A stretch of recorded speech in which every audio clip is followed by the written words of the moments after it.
Advanced golfer, you've worked hard and progressed significantly. Now you're consistently shooting in the 80s, which is fantastic. Congratulations. Avoiding a slice is no longer a big problem. You understand how to work the ball in both directions. Approach shots and bunker play have improved, but still you believe there's room to reduce landing area dispersion. Short game doesn't always feel perfect, but for the first time you're getting up and down frequently. In our previous section for intermediate players, we suggested that you become a student of swing theories, and it continues to be important. You need substantive knowledge to understand how to manage instructors and evaluate performance options that might be a good fit for you. Please watch our videos on swing theories. From a big picture standpoint, it's important to keep blinders on to avoid instruction that's overcomplicated and even conflicting. No other sport boasts such a vast number of purported fixes. And frankly, most of them are wrong because they don't fit your personality and tendencies. You need only go online and do a quick search for golf backswing tips to see hundreds of theories that drone on far too long and actually clash. Sharp Focus Golf has developed a simple, systematic approach to golf improvement for every level. And we offer options for improvement in our competency videos, so you can select the ones that fit you the best. It's easy to understand and all in one place. Sifting through YouTubers who offer random quick fixes won't cut it. I suspect you've birdied every single hole on your home course, but not all in the same round. As a result, you already possess a swing that enables you to shoot under par. So your best shots are good enough if you could only access them more consistently. At this advanced stage of your golf development, you need to focus primarily on two things: minor swing fine-tuning that'll help you execute more reliably, and continued development of performance skills that'll create a mindset and environment to bring out your best. From a swing standpoint, please pay attention to your overall swing motion. Forces in it determine whether you're doing all you can to generate efficiency and speed and impact. And be wary of too much focus on static positions. The golf swing is dynamic. It's moving fast, with the full swing taking just 2 seconds. While, as we discussed, identification of the static impact position can be helpful, the latest science shows that overall motion and rhythm are super important. At your level of development, you need to be certain that forces, torques, and rhythm are synced up. Swing forces and torques can be a mystery, so you may want to take a lesson from a PGA professional who has a pressure plate that you swing on, who also understands how to read it. These plates identify energy transfer, so you'll learn whether your pivot is working. Without a pressure plate, swing forces can be hard to identify. For example, if you watch a tug of war, the person losing appears to be moving forward toward the opponent. However, in reality, that losing participant is scratching and clawing with every bit of strength, pushing in the opposite direction. So, such real effort and force may not be readily apparent. Like our tug of war participant, many advanced golfers appear to be pushing in one direction, but they're actually moving in another, because the turning motion of the golf swing creates an illusion. They're holding themselves back by applying forces and torque in the wrong way. So a good lesson on a pressure plate will give you the feedback you need. And to assist further, please watch our videos on biomechanics. But force and torque don't stand alone. They're intertwined with rhythm. As you continue advancing, rhythm becomes more and more important. Too often players get used to what they perceive as their body's cadence, and then they stop paying attention to it, which is a mistake. Breaking rhythm is the single biggest reason for poor play among advanced golfers. How many times you watched a tour player coming down the stretch speed up or slow down, or let a bad shot distract them, and as a result, lose rhythm and focus? When I ask successful tour players how the rhythm feels during a final, they often say, "I feel like I have time to do everything." They're not hurried or pressed, and they stay confident and focused. Rhythm facilitates your swing sequence.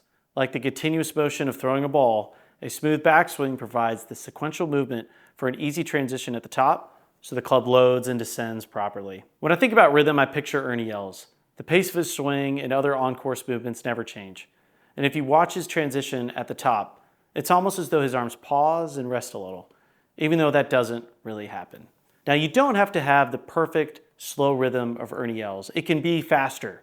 The key here is that it has to stay consistent throughout the bag. The more you work on your pivot at home and on the golf course, the more natural rhythm and swing forces will come out and sync up. And that means you will play better. Don't chase distance. Too many amateurs drive up their scores by swinging fast. Trying to force the club and hit the ball extra hard ruins rhythm, balance, and grip pressure. Please trust me, a few extra yards aren't worth it. At high speed, there's too many things that can go wrong. A 2% change in club face angle at impact throws a shot 20 yards offline.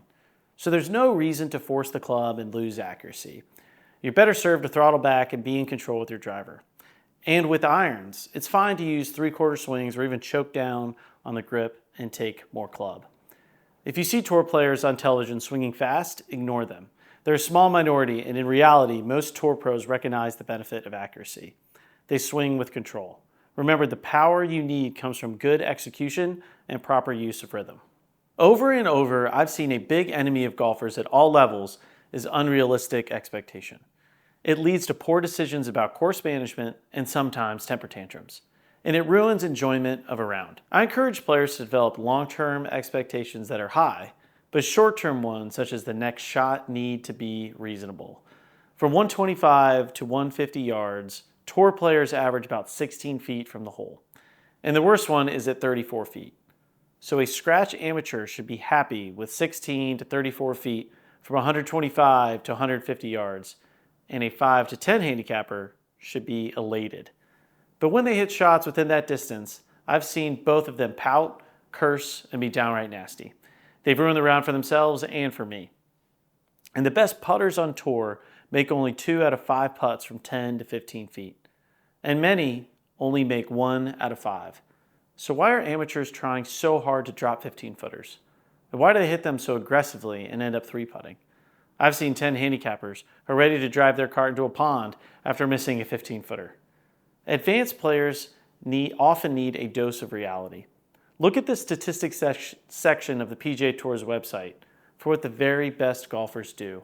And if you can execute something within the realm of reason beyond it, don't be upset. All of us need to be realistic in your approach to golf results. Before your round, warm up by stretching. Hit shots to get a feel for your swing and understand where your misses are going. Practice lag putting as well as putts inside 10 feet, which are makeable. Review yardage books and pin sheets and plan for your round. Recognize that if you're an 18 handicap or above, that par is a good score. And if you're below an 18, you should be thinking about making birdies. Identify easy to hard holes where birdie, par, or bogey is the objective. Remember that optimizing score usually isn't about how good your good shots are, but instead how good your bad shots turn out. On the course, think strategically. It's about getting information, considering options, making good decisions, and adjusting throughout the round. From the tee box, work backward from the green to identify where you want your approach shot to land on the green, and then which side of the fairway is best for accomplishing it. Measure out distances, penalty areas, and play away from them. Visualize how you'll play the hole, thinking about a good swing tempo and seeing the ball land in each area. From the fairway, reevaluate the location of the hole as well as the fat area of the green and assess where you want to aim. Look for backstops and side slopes on the green that can help you. If it's windy, consider low knockdown shots, which involve a 3/4 swing and as a result are easier to control. If you have a go-to club or favorite yardage, hit the distances that will enable you to use it and shine. We all need to recognize that golf is more strategic than physical. It's about thinking your way around the course. It's about getting information, considering options, making good decisions, and adjusting throughout the round. Regardless of where your shot goes, proceed with confidence and belief in yourself. It's fine to show a little emotion for 10 steps or so after a shot, but be reasonable in letting off steam and afterward keep it in check. Getting angry won't do you any good. If the ball is sitting down or difficult to dig out, don't try to get too much out of it because you may end up with little to no advancement. Watch out for flyer lies that may cause your ball to travel further than normal. A flyer lie happens when you get grass between the club face and the ball. Typically, they happen more often than not in Bermuda rough. It doesn't need to be much rough if it's roughly a 1/2 inch to 2 inches. You almost always play for a flyer lie in Bermuda rough. Take that front edge number and everything else besides that will be a bonus. Now in bent rough it can happen as well, but typically the ball will come out dead if you're playing in bent rough that's really thick. Overall, judging a lie is about determining the amount of compression that you can get on the ball. Avoid short sighting to the flagstick. Not all short sides are the same. Short siding occurs when there's very little area to land and stop the ball. Usually a very high lob shot is required, and that kind of execution takes advanced skill. It's something most amateurs should stay away from. It's important to understand where the short side of the flag is on each approach shot and do your best to focus on the bigger part of the green. There'll be times when you feel you have it and others when you don't. When you're on, be more aggressive and try to drive your score lower. It's important to have the awareness of knowing when this is happening, to be able to stay out of your own way and not let your thoughts drift to your score or into the future. But the reverse is also true. If you're not playing your best, take less aggressive clubs and lines. Don't rush because you're in a bad place. Get yardage, identify penalty areas and other trouble, develop options to recover, and select the best one. Know when to take your medicine. Don't try to be a hero. Golf is like other sports, as defense also prevails in the form of short game. Coaches in football and basketball talk about how defense wins championships. And the same is true in golf with short game. Since the very best professionals miss on average 4 to 6 greens per round, getting the ball up and down is crucial. At the advanced level, short game should be a significant focus. After your round, conduct a review that goes beyond your numeric score and identify how you did from standpoints of decision making and on-course strategy. I have my students ask themselves 3 questions after a round of golf.